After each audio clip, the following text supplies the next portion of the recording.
Hello and welcome back to Seconds Out. My name is Eamon Khan here with Frank Smith, Matchroom Boxing's CEO over in Las Vegas. Frank, how's life? All good, mate. All good. It's sunny. It's not. I'm not in the rain of the UK, so I'm happy. That's how I judge my day. If it's sunny. Getting that free vitamin D. And you're getting geared up for the fight night this weekend, Hitchens versus Lemos. Talk me through the card. Yeah, packed card, top to bottom. Look, Richards and Hitchens, huge opportunity for him to become the IBF mandatory. Lemos, a tough fight. We've seen him fight before.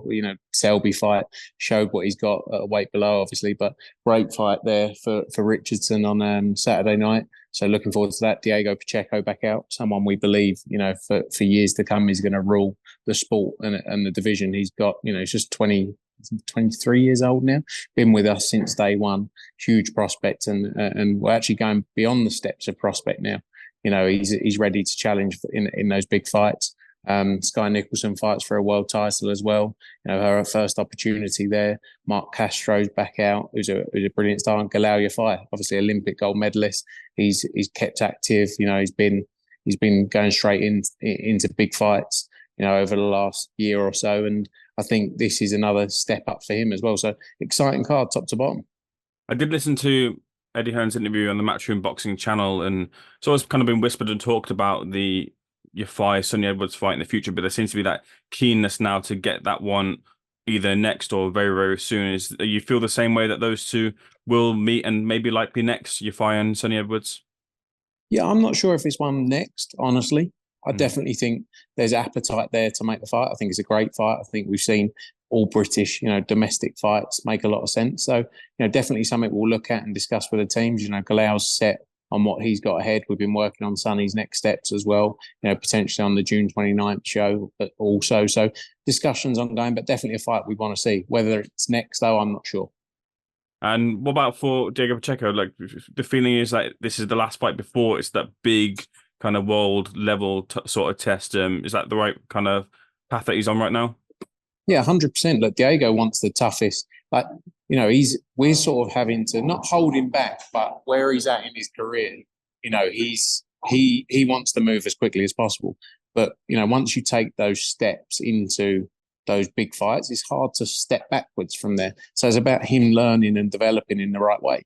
I think his last fight in LA was a brilliant fight for him. I think he got a lot of experience in there in that LA fight, and that's what it's all about. We need to get him in the best possible position, so when he does take that step up to the next level, he's ready.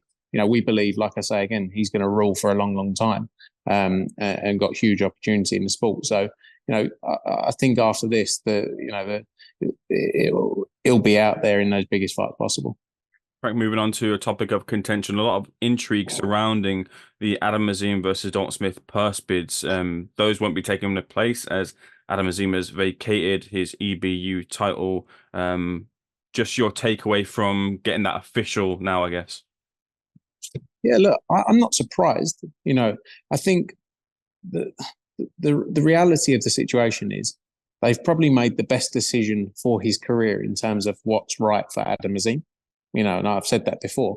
It's more a case of the way things are handled. That's all it is. That's all you can ever question is the way it's dealt with. It could be dealt with in a very different manner than it is. And this is a reoccurring situation. It's not the first time it's happened. It won't be the last, I'm sure. But like I say, if we represented Adam Azim, maybe we'd make the same decision. But you do it in a manner that doesn't waste people's time. There was talk around, we're going to wait and see what happens with the Zepeda fight. All they wanted to do there was hope he lost. And that's all they were waiting for. Look, I think it would have been a massive payday for Adam Azim. Am I sitting here saying that necessarily for his career is the wrong move? No, but deal with it in the right manner. Deal with it a month ago. And also, you can't position someone as, the future of the sport. We'll go and fight Keyshawn Davis tomorrow, fight at Wembley, etc., and then pull out the Dalton Smith fight. It's just about, at the end of the day, it's a bit of a PR disaster for them, which is led by them. But that's what they tend to do time and time again. It's not the first time, it won't be the last. So I guess you kind of half answered my question here. Your main point of contention here is about kind of this happening maybe sooner than it was obviously today.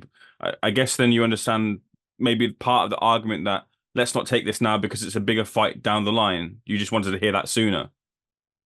I don't look, I think there's a lot of fights that people can say it's a bigger fight down the line and they never happen.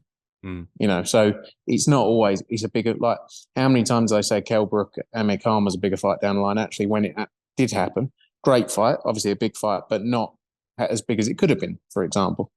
And I think it's more a case of actually doing a job for your fighter and building them in the right manner. Like Adam Azim is getting a lot of stick now, but it's not his fault necessarily. It's actually people don't want him to take the fight. People don't want it to be on another platform. And just come. I just think with all these things, people would be a bit more understanding or respect it if you were just honest about it. If they came out and said he's not ready, or we don't think it's the right time for the fight, or we don't want it to be on another platform, everyone will go, well, fair enough. You don't have to agree with it, but you just say fair enough, But there's all different things every day, all different reasons every day. If one is, oh, he's 21 and Dalton's 27, well, Harlem Eubank's 30. So it's not about age, is it? It's about whether you think he's good enough to beat him or not. And also, I don't think if a month ago, Dalton had his fight against Zepeda, he was going up in the rank. If a month ago they went, right, we're going to do Adam Azim against Harlem Eubank, everyone would have been like, great fight. Mm. But it's just the narrative of it is different because everyone's going, well, you're ducking Dalton Smith and you let the whole week last week be spoke. Like they knew last week they didn't have any interest in doing it. They should have just said, we're not going to do the Dalton Smith fight. We're working on something else and we'll announce it on Saturday. That's all it is. It's just the way things are handled. But, that's an experience thing, I suppose. What does this kind of equate to when you look at the previous dealings between Matchroom Boxing and Boxer? What does it mean for the relationship right now for fights going forward? We're in a place right now where promoters are getting along together and making fights. Does this situation kind of fracture that between you and Boxer? What's the lay of the land in terms of that relationship? I think ultimately we all want to do what's best for the sport, or the sport building, growing, developing with great fights are good. Like Fabio Wardley, Fraser Clark on Sunday night, great for the sport to deliver a brilliant event like that. I don't think the relationship, but at the end of the day, we're always going to be competitors. Even us and Queensbury, for example, we're working closer together now, but we're always going to be competitors. We're always going to have to deliver for our own broadcasters. That will always remain. But we want to deliver great fights, whether that means fighters fighting on DAZN, whether that means if the deal's right, fighters going across. We've had multiple fighters fight on Boxer shows. We've never pulled a fight we don't pull fights out of purse bids. Dalton Smith, we lost the purse bid he fought on the Boxer show. That is what it is. That's what makes the sport.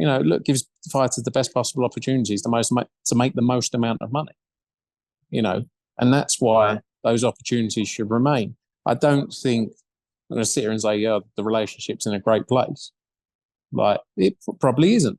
But there's a lot of people I don't necessarily get on with that we've done business with in the past because it makes sense. But it's not us standing in the way. We're not standing in the way. We're not trying to stop things from happening. You only have to look at all the purse bids that have been withdrawn from, not by us. Look at the fights that have taken place with Boxer. They've been with us, with our fighters. So I don't know what more we can do. I don't know what more, what more can be said. People sort of look at it and say that, are we're going on about it, but at the same time, we're getting asked questions about it. So, but we're not standing in the way of fights happening or making big fights possible. We never have done. What's likelihood for Dalton Smith's next move then? Will he look to contest for that European title? Will he go look at world title kind of level or, fringe world title level? What's his next likely step? Yeah, look, we need to discuss that now with the team. The focus always was, let's see what happens with the purse bid. Obviously, that didn't happen. So now he stepped up a huge number of levels with the Zepeda fight. So he's ready to keep going on that direction now. We know what level Dalton Smith's at. He doesn't want to step back, but he wants the Adam Azim fight would have been a great fight. Commercially, would have been a great fight. It would have been great for profile for both of them as well, because again, an all British domestic fight, as we know and as we've seen, is great for the fighters. Yeah, sorry, it would have been great for both fighters. But the level he's at now, he's going to be very highly ranked with the WBC. He's going to want to keep building. He's going to keep wanting to go. Look, he would have liked to have won the European title as well, because he's won British, he won the Commonwealth, he won the WBC silver the other day. Would have loved to have won the European, but it depends on, Harlem, I think, was quite highly rated with the EBU as well. But I think we'll discuss and see where things land over the next few days. But Dalton's in a brilliant position, and he's ready to challenge in the biggest fights possible. I want to get your thoughts on a couple of wider things in the boxing sphere. First of all, Frank, from some areas in boxing, the boxing public, there's been some criticism regarding the Fury versus Usyk undercard. You have a Matchroom interest in the form of Jaya Pattaya there. Can you understand any of the criticism at all from people in the boxing circles? No, not at all. Not at all. I don't really get it. Look, Jaya Pattaya against Breedis is a rematch of a brilliant fight from a few years ago. Jaya Pattaya, we've seen how special he is. There's not a lot of people that can challenge Jaya Pattaya, but I think Breedis is one who's going to go in there and that's a brilliant fight. Joe Cordina against Kachi, another great fight. You've got Frank Sanchez against Ajit Kabayel. Brilliant, two undefeated fighters. I think they're both 24-0. I think Ajit Kabayel coming off a great win, and a load of other great fights on the card. So I don't really understand it.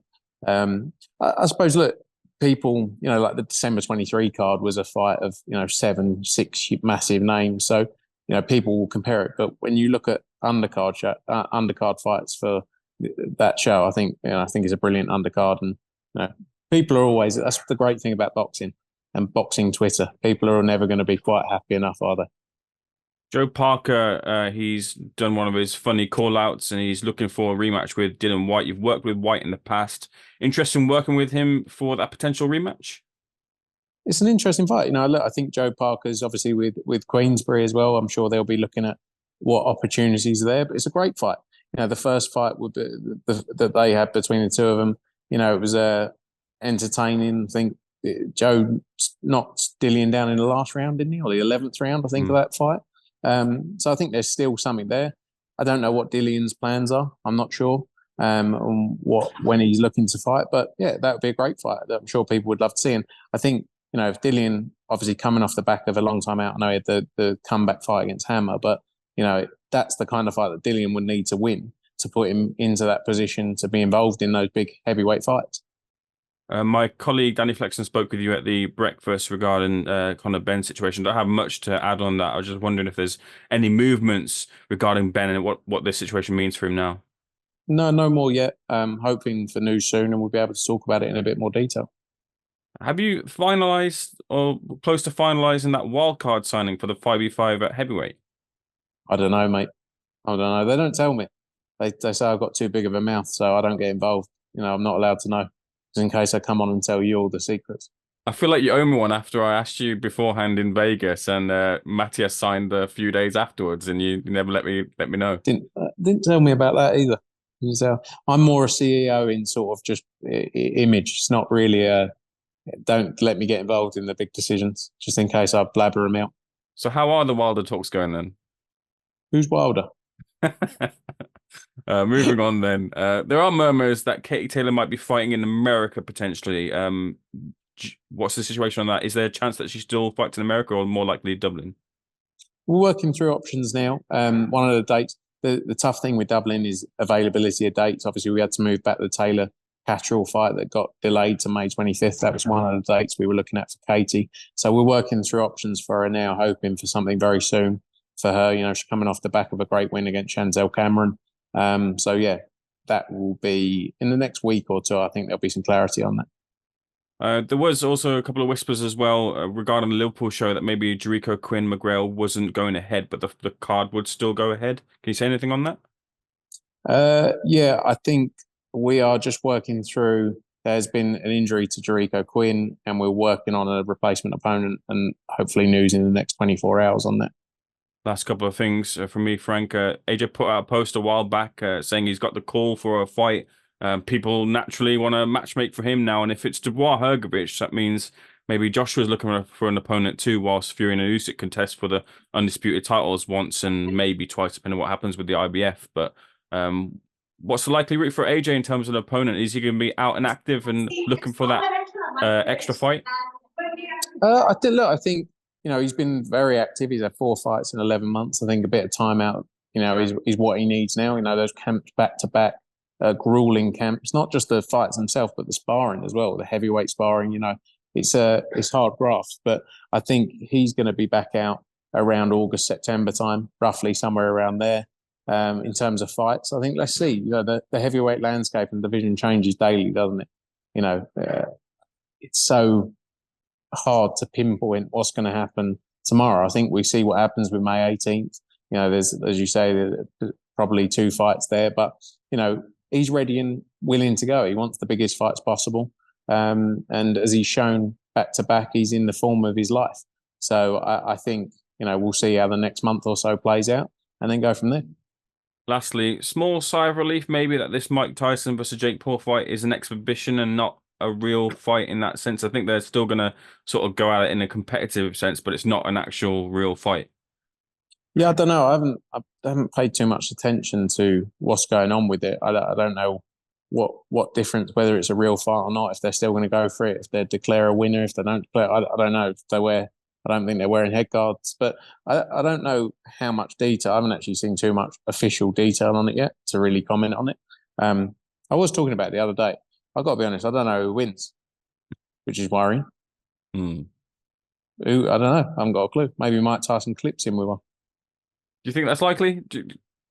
Who knows? I mean, honestly, I don't know. But I reckon he's still got quite a hard part. I wouldn't want to get punched by Mike Tyson, even now. I agree with you as well there, Frank. Good place to leave it. Always a pleasure, never sure. Frank Smith, thank you for speaking to Seconds Out, so we'll catch you very soon.